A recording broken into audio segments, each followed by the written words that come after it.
सुरु हुने खाता खोल्न सफल भएको छ साबिक 8 बाट भने सर्भिस यहाँ साबिक 7 ले मिस्टेक गरेको छ।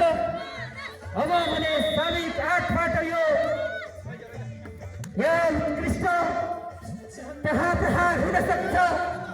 यो प्रहार एकदमै झडप भएर फेरि पनि अङ्क प्राप्त गरेको छ साबिक 7 भने 1-1 को बराबरीमा।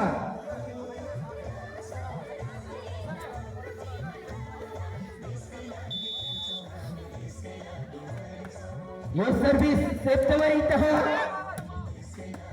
यहाँ प्रहार हुन सक्छ फेरि पनि साबिक 7 बाट बल त्यहाँ खस्न सफल।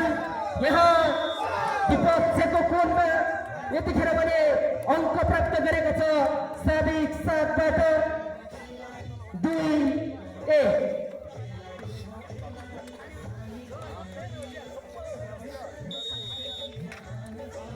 यतिखेर साबिक 7 बाट किरणबाट सर्भिस त्यहाँ प्रहार हुन सक्छ सुरेश तामाङबाट तर त्यहाँ ब्लक हुन पुगेको छ। फेरि बल खस्न त्यहाँ साबिक 7 बाट फेरि पनि अङ्क प्राप्त भएको छ 3-1।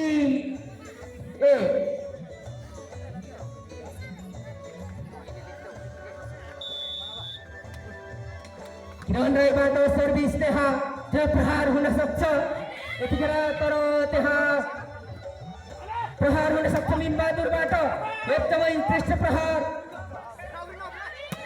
भएको छ। फेरि पनि साबिक 8 बाट आफ्नो फोटोको खेल यतिखेर भने 2-3 को उत्तरतामा छ। सर्भिसको पालो सुरेश तामाङबाट एकदमै यो घम्स खेल हुनेछ। यो नेटको चालो सिधै यतिखेर भने अङ्क प्राप्त गरेको छ साबिक 7 बाट भने राजकुमार तामाङबाट यतिखेर सर्भिस यो उत्कृष्ट सर्भिस साथै त्यहाँ प्रहार हुन सक्छ क्विक बल तर त्यहाँ